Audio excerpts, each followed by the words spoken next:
When Eastman donated the ETSU Eastman Valleybrook campus, we quickly realized that this represented an incredibly valuable resource. I'm not aware of any other school of public health in the country that has access to resources like this. This allows us to have a platform where we can teach innovative courses, we can apply skills, we can bring in community members, we can make a real difference in the health of this region and the education of our students. The first part that we've been doing for several years is to learn the skills. We have the Essentials course, we have a variety of a few hour to a few day training programs. We brought in high school kids all the way up to the leadership team of a local hospital. But at the end of the day, we realized that we have to make sure that our students not just have the skills, but that they can apply them. And this is where the Niswonger Village has become so important to us. We're able to go from theory, from paper, from notebooks, to hands-on experience. We talk about health systems, we talk about health challenges, both domestically and international. Then we try to develop interventions and programming to improve health outcomes. We try to change environments, how we could maybe change policies, change public law to improve health outcomes. But here, they're given the chance to go to the next step. It's building teamwork, creativity.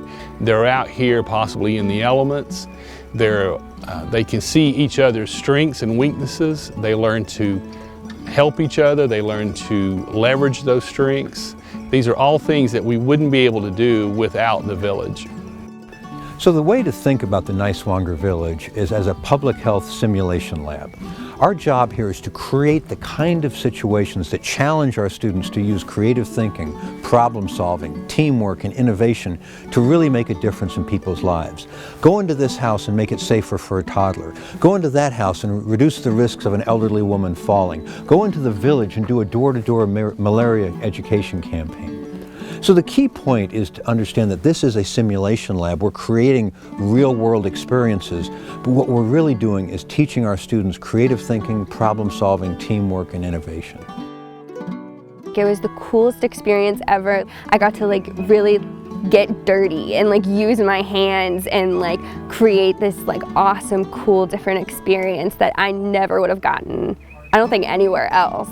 Most different approach to teaching, and it's the most hands-on and real-world and applicable thing that I've ever seen.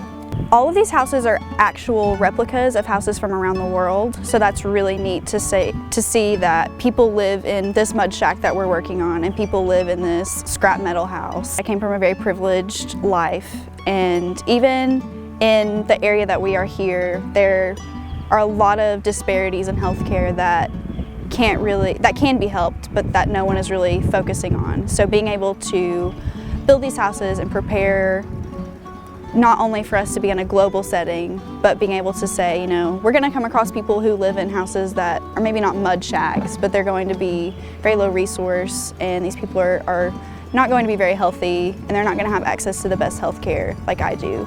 So it definitely puts things into perspective.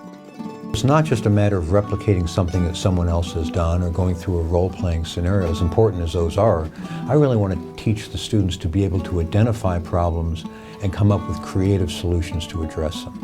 One of the things we're most proud of with the support from the Niswongers is the fact that we share with them a commitment to improving this region, whether it's improving the education or health outcomes, and we're really trying to prepare students who can make a difference wherever they go in the world. It's really exciting to be here at the launch, but the launch, as with anything, is just the beginning. What I'm really looking forward to are the thoughts, ideas, and suggestions that other people have on how we can provide an even better learning experience out here. That, to me, is the really exciting platform that we're launching from today.